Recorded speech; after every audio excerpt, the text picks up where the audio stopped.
Jadi si balita ini diganggu makhluk astral.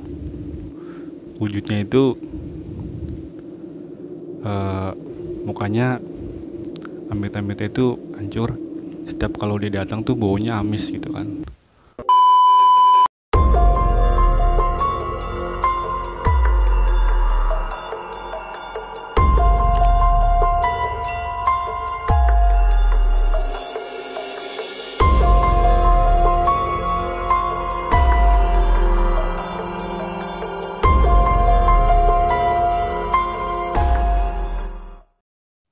Assalamualaikum warahmatullahi wabarakatuh. Balik lagi bersama saya Bang Deka. Jadi di video kali ini saya akan menceritakan pengalaman pribadi saya, tentunya tentang hal mistis. Jadi tepatnya di tanggal 25 ada seorang balita berumur kurang lebih 1 tahun. Jadi selama kurun waktu 2 hari nyampe kemarin tanggal 27 sebelum saya ke rumahnya, si balita ini seperti ketakutan. Jadi kalau misalkan dia lagi makhluk itu datang, si balita ini kayak ngamuk, jadi kayak nyakar-nyakar diri sendiri. Sama kalau lagi digendong sama orang tuanya atau sama mbahnya itu digigit, ibunya juga digigit. Jadi kayak ada hal yang gak wajar gitu kan. Si balita ini juga sempet dibawa ke dokter. Jadi di dokter pun juga di diagnosa itu nggak ada penyakitnya gitu kan. Jadi malah cuma dikasih obat tidur, soalnya si bayi ini gak bisa tidur itu selama 2 hari. Terus pas malam sekitar jam 10 itu di tanggal 27 hari Selasa kemarin. Jadi saya datang ke rumahnya jam 10. Pas saya tengokin, kebetulan nih si balita ini lagi nangis. Terus pas saya cek, wah ternyata ada yang gak beres gitu kan. Jadi si balita ini diganggu makhluk astral. Wujudnya itu mukanya amit-amit itu hancur. Jadi setiap kalau dia datang tuh baunya amis gitu kan.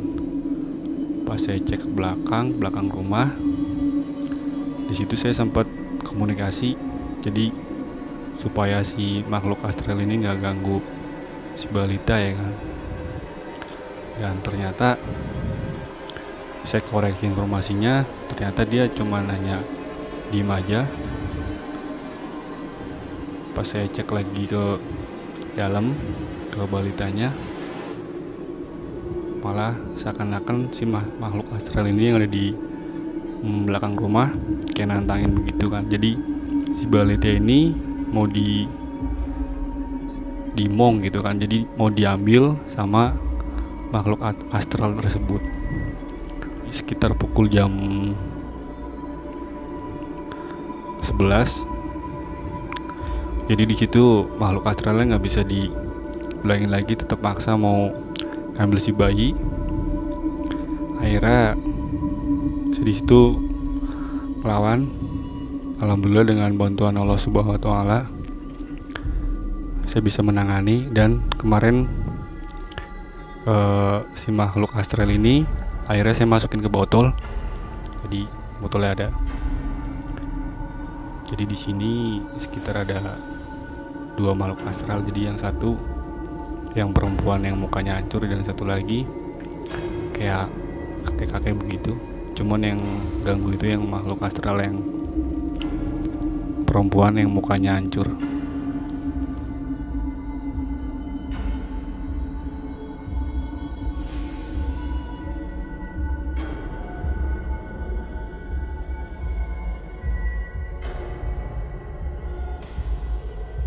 Situ udah kelar, alhamdulillah udah bisa tidur lah sekitar setengah jam. Jadi pas jam 12 lewat, si balita ini Toto kaget bangun, Toto nangis begitu lagi. Saya bingung, wah nih datang dari mana lagi gitu kan.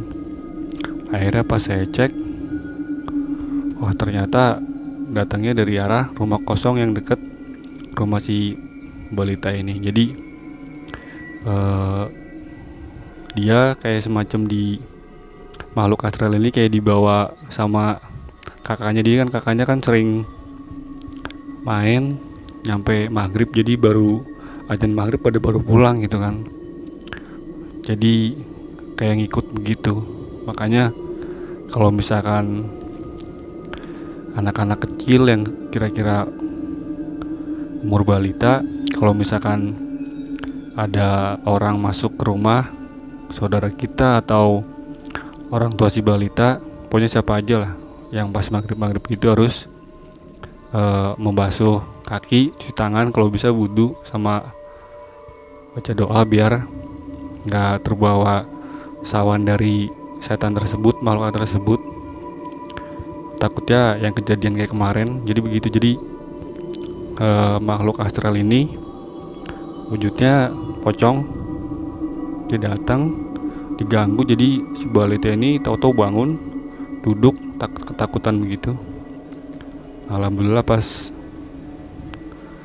saya tanganin, alhamdulillah bantuan Allah Subhanahu wa taala saya bisa nanganin.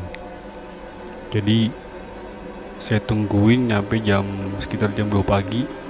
Saya tungguin si balita ini, alhamdulillah udah nggak ada yang ganggu lagi. Dan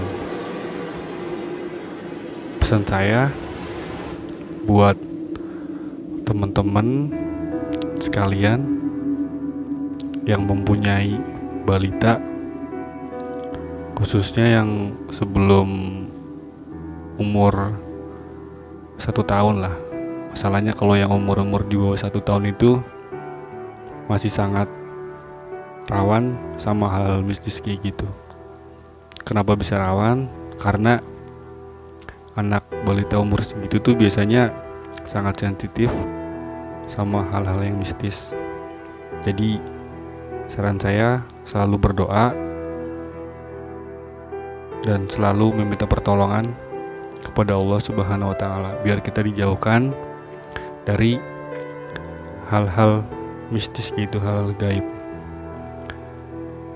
Jadi di sini di video ini saya bukan bermaksud saya hebat atau gimana, enggak. Cuman saya ingin berbagi pengalaman dan berbagi informasi supaya teman-teman lebih waspada lagi, apalagi yang punya balita. Itu aja tujuan saya. Semoga bermanfaat video ini. Dan untuk teman-teman yang belum subscribe, jangan lupa subscribe. Jadi nanti kalau misalkan udah 1000 subscriber, insya Allah saya akan membuat penelusuran yang di mana tempat penelusuran itu yang sering terjadi kecelakaan. Saya kemarin udah survei tempat, jadi kebanyakan tempat-tempat yang sering terjadi kecelakaan itu bisa juga ada motif pesugihannya. Nanti saya akan bikin penelusuran di tempat-tempat yang sering terjadi kecelakaan. Jadi dukung terus channel saya supaya semakin berkembang. Cukup sekian, Bang Deka.